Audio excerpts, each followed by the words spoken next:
اعوذ باللہ من الشیطان الرجیم بسم اللہ الرحمن الرحیم. خدا پہ ہے بھروسہ اسی پہ ناز کرتا ہوں، الہی تیرے ہی نام سے اس بزم کا آغاز کرتا ہوں. بلغ العلا بکمالہ کشف الدجا بجمالہ حسنت جمیع خصالہ صلو علیہ وآلہ صلی اللہ تعالی وسلم. محتشم و محترم ناظرین، السلام علیکم ورحمۃ اللہ وبرکاتہ.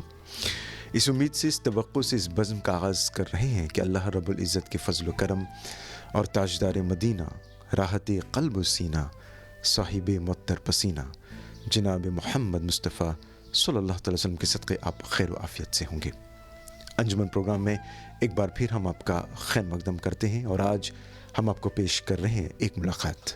جی ہاں ناظرین، جیسے کہ معلوم ہے ایک ملاقات کا کنسپٹ کیا ہوتا ہے. ہم اپنے ایک خاص مہمان سے ملاقات کرتے ہیں، ان کی تعلیم و تربیت اور جس فیلڈ سے بھی ان کا تعلق ہے اس فیلڈ سے متعلق ہم معلومات فراہم کرنے کی کوشش کرتے ہیں. اور ناظرین، ہماری خوش نصیبی ہے، خوش بختی ہے کہ پہلی بار کے لیے انجمن پروگرام میں، بلکہ یوں کہیں کہ پہلی بار کے لیے جزیرے ماریشس میں ہمارے جو مہمان ہیں، جو مہمان گرامی قدر ہیں، آپ کی تشریف آوری ہوئی ہے. میری مراد ناظرین جناب ڈاکٹر محمد مفتی راغب حسین نعیمی دامت برکاتہم عالیہ سے ہے.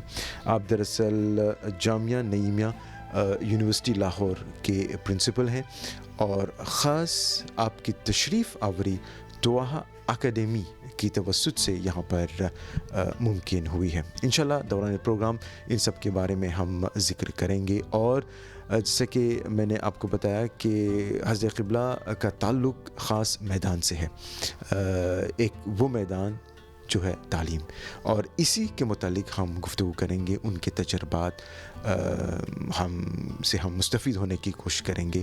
ان کے نزدیک نظام تعلیم کیا حیثیت رکھتا ہے، کیا معنی رکھتا ہے، اور ان کے نزدیک آج موجودہ دور میں بہترین تعلیم کہ کیا یعنی کہ کیا توقعات ہیں.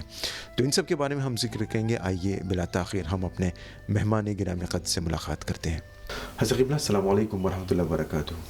وعلیکم السلام ورحمۃ اللہ وبرکاتہ. مزاج کیسا ہے؟ الحمدللہ ماشاء اللہ. ڈاکٹر صاحب، سب سے پہلے تو آپ کی تشریف آوری کے لیے بہت بہت شکریہ، اور ماریشس میں دل کی اتہ گہرائیوں سے خوش آمدید. اور بالیقین دوران پروگرام ہم ذکر کریں گے آپ کس کے توسط سے ماریشس آئے ہیں.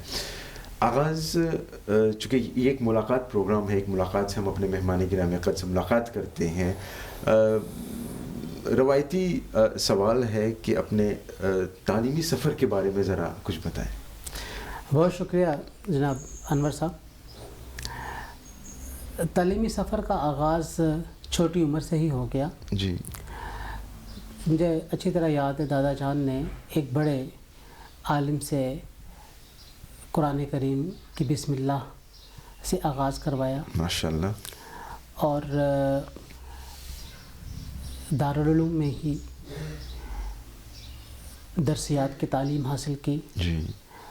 ہمارا دارالعلوم کا خاصہ یہ ہے کہ اس میں سیکولر تعلیم بھی دی جاتی ہے. میں نے میٹرک اور ایف اے بھی اسی دارالعلوم سے کیا. ماشاء اللہ. اور پھر اس کے بعد میں نے گریجویشن پاکستان کا سب سے قدیمی کالج گورنمنٹ کالج لاہور سے کیا. پھر میں نے اکنامکس میں ایم اے کیا پنجاب یونیورسٹی سے باقاعدہ پڑھ کے. پھر میں نے لاء کی ڈگری حاصل کی پنجاب یونیورسٹی سے. پھر ایم اے عربی میں نے کیا، گولڈ میڈلسٹ ایم اے اسلامیات. اور اس کے بعد پھر پنجاب یونیورسٹی سے ہی اسلامک اکنامکس میں پی ایچ ڈی کی ڈگری حاصل کی. ماشاء اللہ ماشاء اللہ.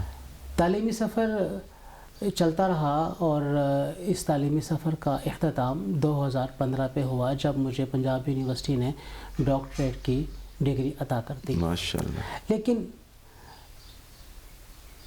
طالب علمانہ سفر ابھی بھی جاری ہے. ہاں یقیناً، بالیقین. اور یہ میں سمجھتا ہوں آخری سانس تک جاری رہنا چاہیے. کسی بھی صاحب کو جس کا تعلق لکھنا پڑھنا پڑھانا ہے، وہ کبھی یہ تصور نہ کرے کہ اس نے سب کچھ حاصل کر لیا. جو کچھ وہ حاصل کر پایا وہ تو سمندر میں ایک قطرے کے برابر بھی شاید نہ ہو. علم اتنی وسعت رکھتا ہے اور بحر بے کنار ہے. تو جو مروجہ تعلیم جسے ہم نصاب کہتے ہیں، اور عمومی طور پہ نصاب انسانوں کا ہی بنایا ہوا ہوتا ہے، جو وہ سمجھتے ہیں کہ ایک صاحب کو جو جس میدان میں آگے بڑھنا چاہتا ہے اس کے لیے ان علوم کا حاصل کرنا لازمی ہے.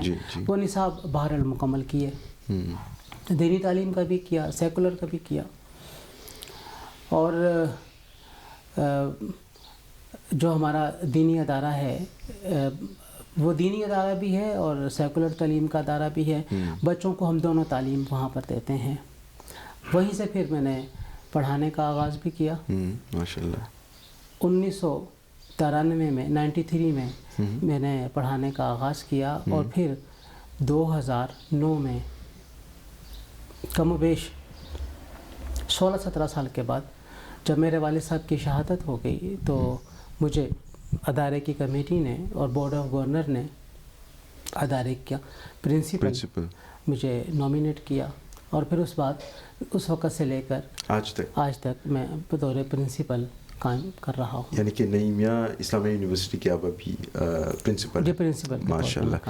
حضرت قبلہ، جب ظاہر سی بات ہے جب ہم اسلام میں تعلیم کی بات کرتے ہیں، اسلام کا آغاز ہی کہہ لیجیے کہ آیات مبارکہ اقرا سے ہوتا ہے، تو اس سے صاف ظاہر ہے کہ تعلیم کو اسلام نے کس حد تک اہمیت دی ہے. یہاں پر ہمیں یہ بتائیں کہ جب ہم تعلیم کی بات کرتے ہیں اسلام میں، تو کیا صرف دینی تعلیم مراد ہے یا پھر سیکولر یعنی کہ انگریزی تعلیم، فرانسیسی تعلیم یا دیگر زبانوں کی تعلیم بھی اس سے مراد ہے؟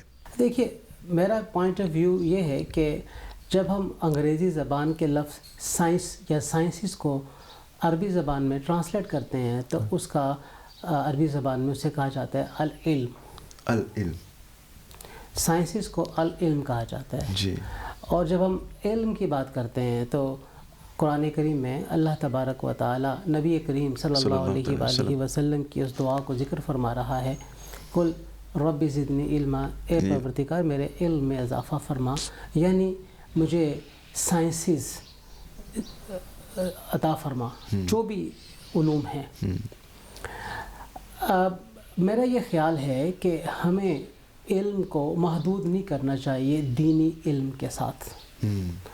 علم اپنے اندر وسعت رکھتا ہے تو ہمیں اسی وسعت کے ساتھ علم کو دیکھنا چاہیے اور اسی ڈیپتھ کے ساتھ اسے لے کے چلنا چاہیے. قرآن کریم میں اللہ تبارک و تعالیٰ ایک اور مقام پر بھی ارشاد فرماتا ہے، قل هل يستوي الذين يعلمون والذين لا يعلمون.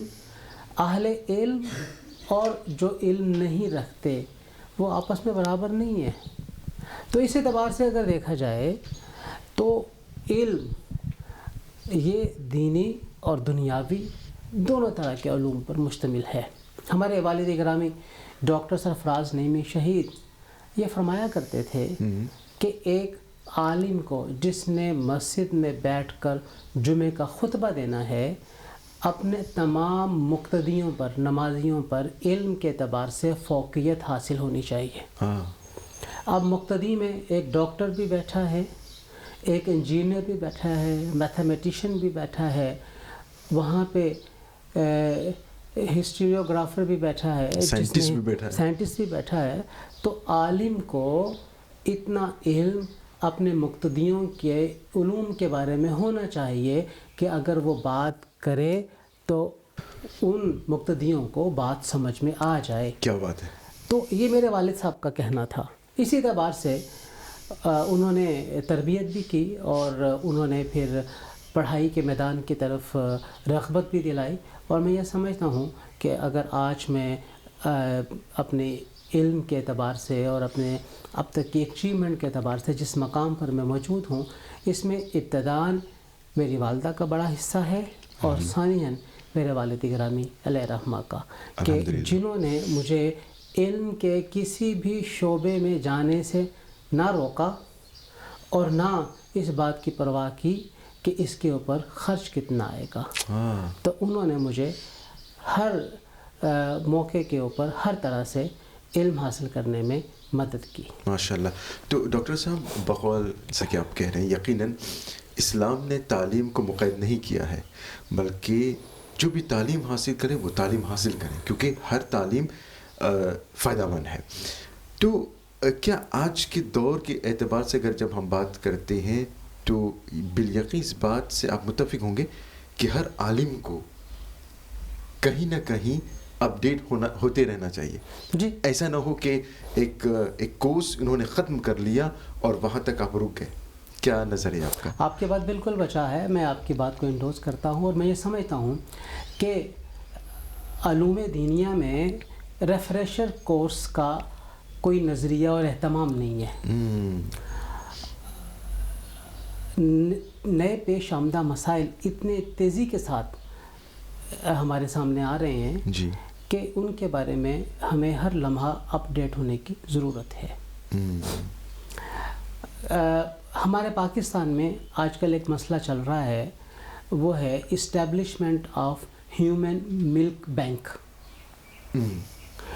جو انسانی دودھ چھوٹے بچوں کو چاہیے اس کے لیے ملک بینک قائم کیا جائے یا نہ کیا جائے, یہ ابھی مسئلہ چل رہا ہے.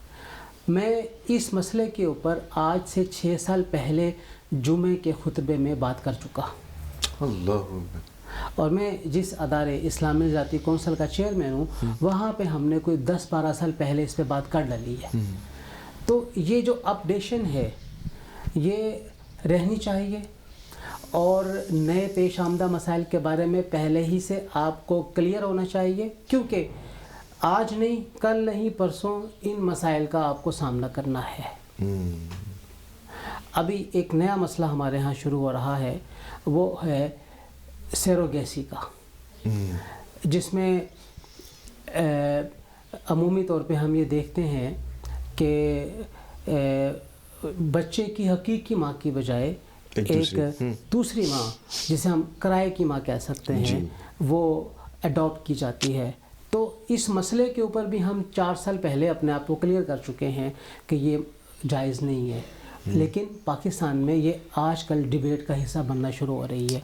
تو یہ سب معاملات اس وقت بہت کلیئرٹی کے ساتھ کسی بھی عالم کو سمجھ آئیں گے جب اسے ان چیزوں کے اندر پہلے ہی سے معلومات ہوں گی. ابھی 4-5 سال پہلے ہم نے ٹرانسجینڈرز کے بارے میں باقاعدہ طور پہ ایک جو بل قومی اسمبلی نے پاس کیا, ہم نے اسلامی ذاتی کونسل میں اس کے اوپر آبجیکشن کی, اور پھر ہماری اس آبجیکشنز کو بیس بنا کے وفاقی شرعی عدالت نے ٹرانسجینڈر بل کے اندر تبدیلیاں تجویز کی.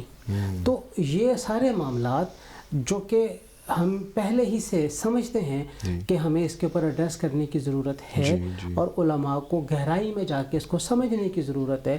تو ایک صحیح عالم وہی کہلائے گا جو اپنے آس پاس گرد و پیش کے معاملات کو انتہائی گہرائی کے ساتھ نہ صرف سمجھتا ہو بلکہ اس کے اوپر پختہ اسلامی رائے بھی رکھتا ہو, تاکہ وہ معاشرے کی صحیح سمت کی طرف اسلامی اخلاقی اصولوں کے مطابق رہنمائی بھی کر سکے. بالکل. تو حضرت آپ کا تعلق بالخصوص پرنسپل ہے, میدان آپ کا تعلیم ہے, ایجوکیشن ہے, تعلیم ہے. آپ کے نزدیک, چونکہ ہم تعلیم ہی کی بات کر رہے ہیں, آپ کے نزدیک ایک اچھا نظام تعلیم, ایک گڈ سسٹم آف ایجوکیشن, جو تجربات آپ نے حاصل کیے, کیا رائے ہے آپ کی؟ دیکھیے, ایک اچھا نظام تعلیم وہ ہے جو آپ کو اپنے میدان کے بنیادی امور نہ صرف سکھا دے بلکہ اس میں آپ کو اتنا ماہر کر دے کہ آپ اس کی مدد سے دیگر معاملات کو بھی انالیٹیکل طریقے سے تجزیاتی انداز میں سمجھنے اور انہیں حل کرنے کے قابل ہو جائیں. علم صرف یاد کرنے کا نام نہیں ہے, علم حقیقت میں جو کچھ آپ کو آتا ہے اس کے اطلاق کا نام ہے. آپ اس کو کس طریقے سے معاشرے کے معاملات کو سلجھانے میں کام میں لے کر آتے ہیں.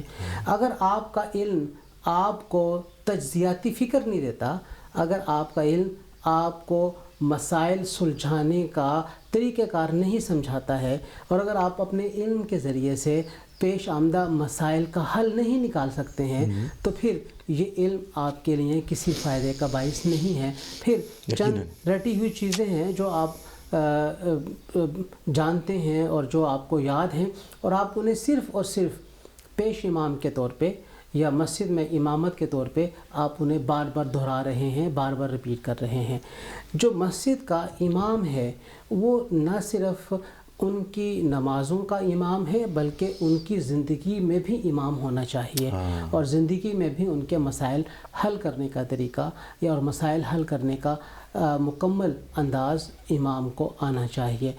یہ ہمارا ایک بدقسمتی کہہ لیجئے کہ اس طرح کے افراد ہم تیار کرنے میں زیادہ کامیاب نہیں ہو پا رہے ہیں، اور اس کی طرف ہمیں مزید توجہ کی ضرورت ہے تاکہ ہم ایسے رجال کار معاشرے میں انجیکٹ کر سکیں، ڈال سکیں، جو لوگوں کو صحیح طور پہ رہنمائی کر سکیں۔ ماشاءاللہ، کیا بات ہے حضرت۔ ہم تعلیم کی بات کر رہے ہیں حضرت قبلہ۔ آج اگر آپ دیکھیں سوشل میڈیا کا دور ہے، انٹرنیٹ کا دور ہے، تعلیم عام ہے، جہاں پر بھی آپ دیکھیں اور کوئی بھی تعلیم حاصل کر رہا ہے، علم حاصل کر رہا ہے، آن لائن کئی کورس اویلیبل ہیں، میسر ہیں، مگر کیا وجہ ہے آدمی کو بھی میسر نہیں انسان ہونا؟ آدمی تو ہے مگر انسانیت نہیں ہے، کیا وجہ ہے؟ دیکھیے، تعلیم، اس کے ساتھ ایک اور لفظ ہم استعمال کیا کرتے تھے، تربیت۔ تعلیم و تربیت، تعلیم و تربیت، بے شک، بلا شبہ تعلیم عام ہے، تربیت مفقود ہو رہی ہے، تربیت ختم ہو رہی ہے۔ بچے کو ہم قرآن کریم آن لائن پڑھا سکتے ہیں، بچے پڑھتے بھی ہیں، لیکن استاد کے سامنے بیٹھ کر جو قرآن کریم کا ادب سکھایا جاتا ہے وہ نیٹ کے اوپر ہم نہیں سکھا سکتے۔ یقیناً آپ بلا شبہ ایک سے ایک بڑھ کے چیز بنانے میں کامیاب ہو سکتے ہیں انٹرنیٹ کے ذریعے۔ جو چیز آپ سیکھتے ہیں، آپ انگریزی زبان کو سیکھ سکتے ہیں، کسی بھی زبان کو سیکھ سکتے ہیں، آپ کسی بھی علم کو سیکھ سکتے ہیں، لیکن آپ تربیت نہیں سیکھ سکتے۔ نیٹ کے ذریعے تربیت نہیں سیکھ سکتے۔ تربیت ہمیشہ صحبت کے ذریعے آتی ہے، اور یہ صحبت عمومی بالمشافہ۔ دیکھیے، اولیاء کرام تھے نا، تو انہوں نے اپنی صحبت کے ذریعے لوگوں کو تبدیل کیا۔ لوگ ان کے پاس آتے تھے، ان کا طریقہ کار دیکھتے تھے، اٹھنا بیٹھنا دیکھتے تھے، ان کے معاملات کو بڑے غور سے دیکھتے تھے، اور اس کے بعد پھر ان کی طرح بننا شروع کرتے تھے۔ تو یہ جو اولیاء کرام کی زندگی ہے، آپ یوں کہہ لیجئے جس طرح صحابہ کرام نے نبی کریم صلی اللہ علیہ وسلم کی صحبت اختیار کی، اور صحابہ کرام اس بات کا اظہار بھی کیا کرتے تھے، اللہ کے رسول آپ کے پاس بیٹھے ہوتے ہیں تو ہمارے دل کی کیفیت کچھ اور ہوتی ہے، آپ کے پاس سے اٹھ کے جاتے ہیں تو دل کی کیفیت بدل جاتی ہے۔ تو یہ جو کیفیت ہے یہ بدلتی صحبت کے ساتھ ہے۔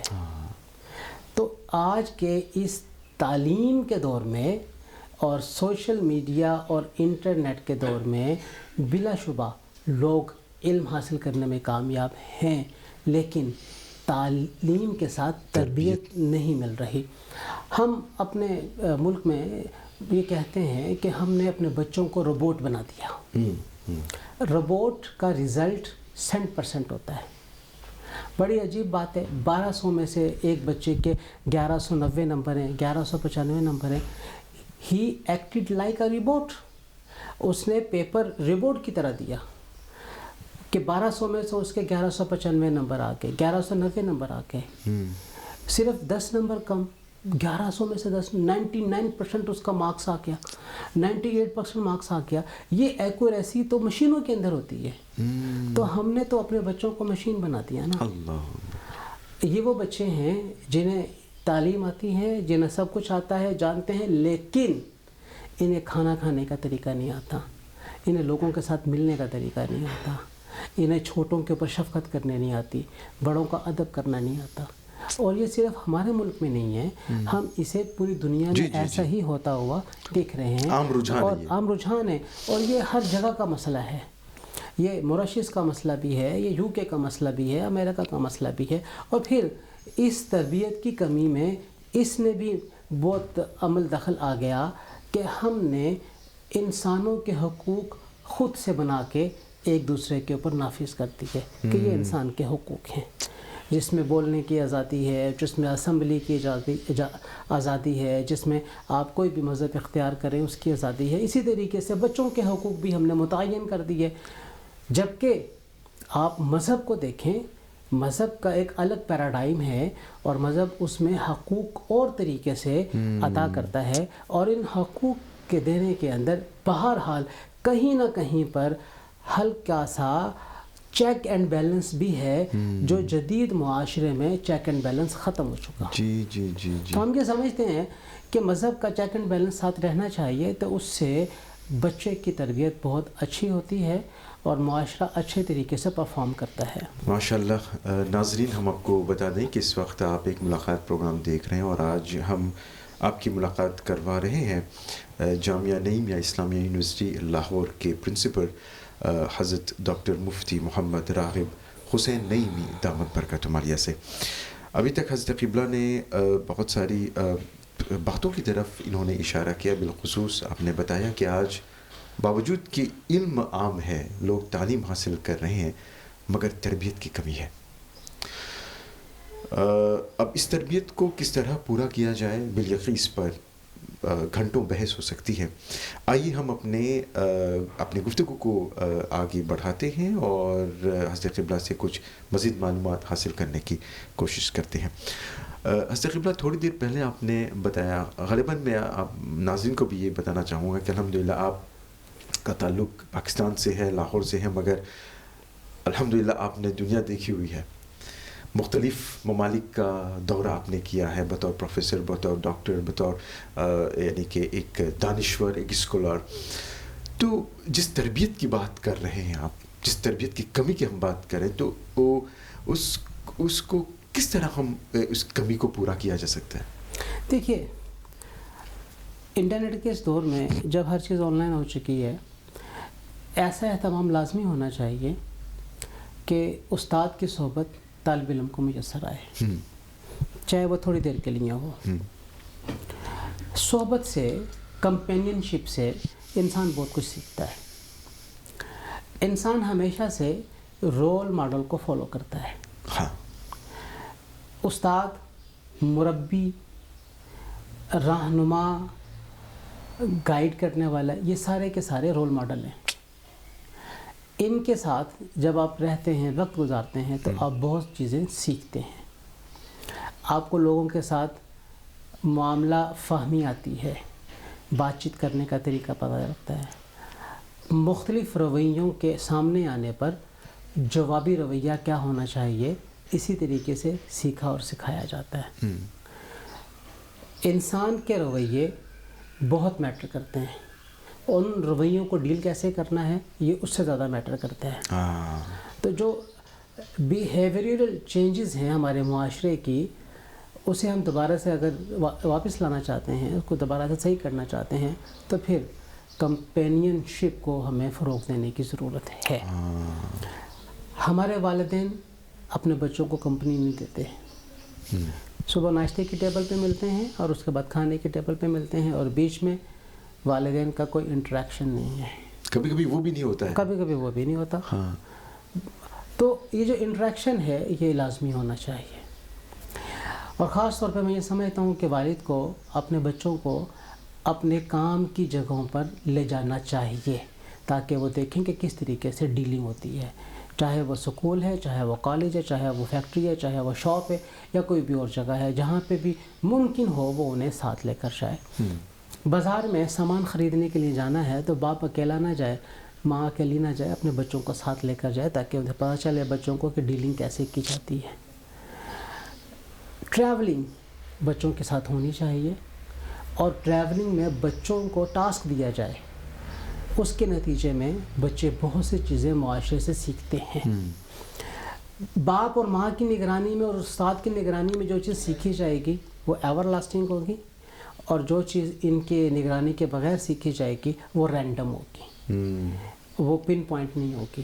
تو ہمیں اپنے بچوں کو بہت بہترین طریقے سے معاشرے کو اور معاشرے کے ساتھ ڈیل کرنے کا طریقہ بھی ہمیں سکھانے کی ضرورت ہے۔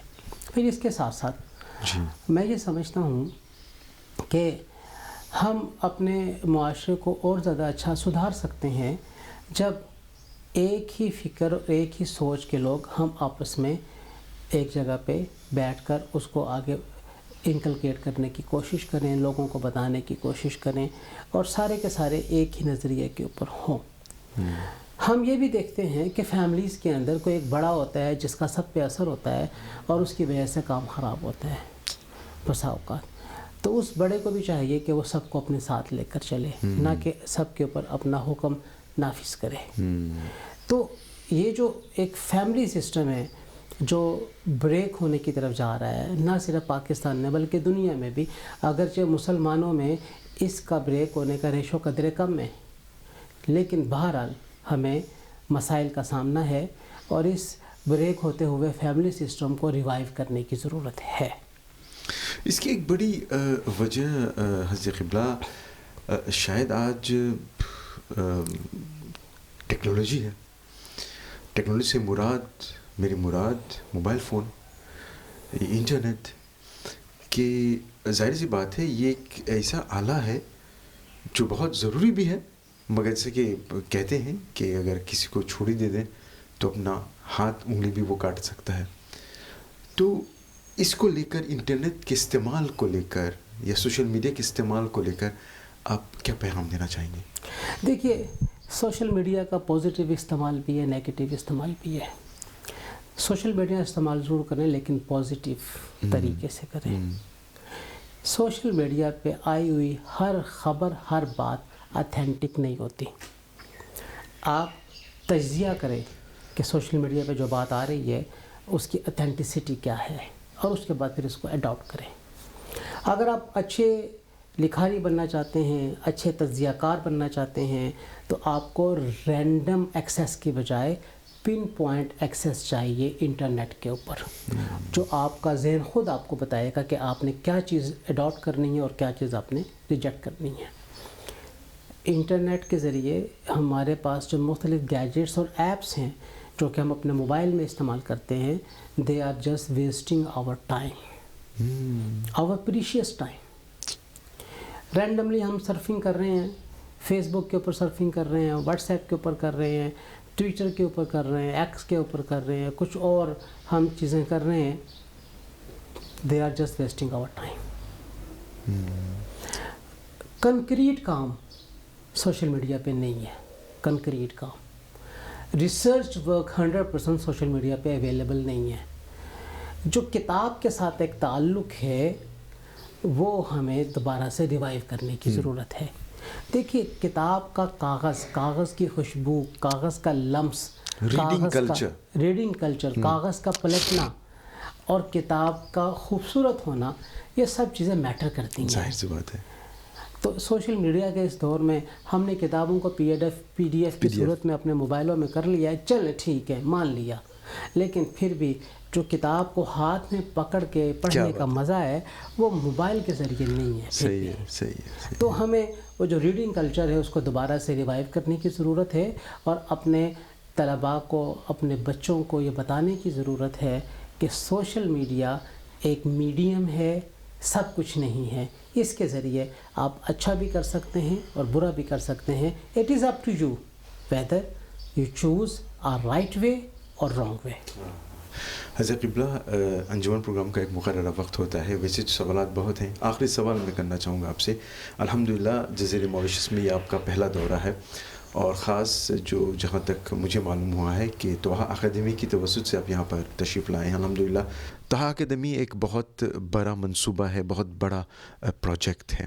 آپ کو یہ پروجیکٹ, یہ منصوبہ کیسا لگ رہا ہے؟ بہت زبردست منصوبہ ہے یہ طحا اکیڈمی کا, اور میں یہ سمجھتا ہوں کہ اداروں کو اب اسی طریقے سے ڈیولپ ہونا چاہیے, جہاں پہ آپ کو دین کی تعلیم بھی دیں, جہاں پہ آپ کو سیکولر تعلیم بھی ملے, اور پھر جب وہاں سے آپ ایک بچے کو ایجوکیٹ کر کے نکالیں تو وہ معاشرہ کا صحیح نباز ہو, معاشرے کے معاملات کو سمجھتا ہو, اور صرف اسے دین کے اوپر ہی مکمل کمانڈ نہ ہو, بلکہ وہ لوگوں کے رویے, لوگوں کا بیہیویئر اور لوگوں کا جو سوچنے کا انداز ہے اس کو بھی انڈرسٹینڈ کرنے والا ہو, اور اس کے ساتھ ساتھ معاشرے میں جو پیدا ہونے والے مسائل ہیں اس کا حل بھی وہ نکال سکتا ہو.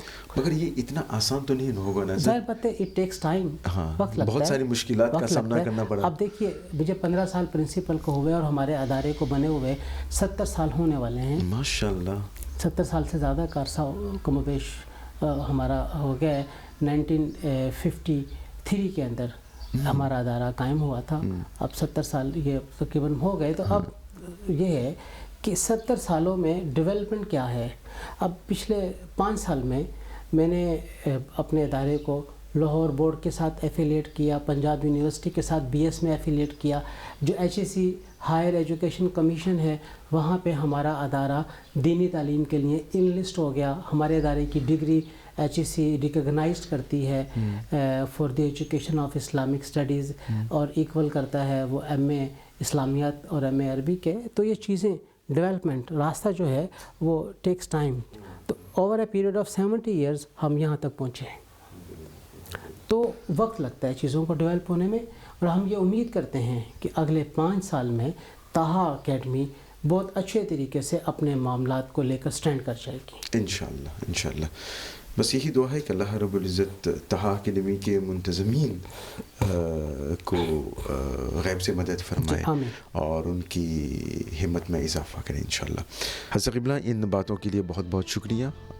بس دعا ہے کہ اللہ رب العزت مجھے اور ہم سب کو ان باتوں پر عمل کرنے کی توفیق عطا فرمائے. ناظرین, ایک ملاقات پروگرام کا مقررہ وقت یہاں پر اختتام کو پہنچا, اور آج ہم نے آپ کی ملاقات کروائی جامعہ اسلامیہ یونیورسٹی لاہور کے پرنسپل جناب ڈاکٹر مفتی محمد راغب حسین نعیمی دامت برکاتہم عالیہ سے, جنہوں نے بہت ہی اچھے طریقے سے, بہت ہی صاف الفاظ میں, بہت ہی پیچیدہ سیریس باتوں کی طرف آپ نے اشارہ کیا, اور ایسی باتیں, ایسے نقاط, ایسے پوائنٹس جن پر اگر گفتگو کی جائے تو گھنٹوں درکار ہے. بس یہی دعا کرتے ہیں کہ جو ہماری کوشش ہوتی ہے, جتنا ہم کر سکتے ہیں اس معاشرے کو بہتر بنانے کے لیے, وہ ہم ضرور کریں. بس یہی دعا ہے کہ اللہ رب العزت ہم سب کو توفیق دے اچھے اعمال کرنے کے لیے, اور جہاں پر بھی اچھے کام ہو رہے ہیں ان میں شریک ہونے کے لیے. تو اسی کے ساتھ ہی ناظرین, آج کی ملاقات پروگرام یہاں پر اختتام کو پہنچا. آپ کی توجہ کے لیے شکریہ. ہوگی ملاقات اگر قسمت نے دیا ساتھ. السلام علیکم ورحمۃ اللہ وبرکاتہ.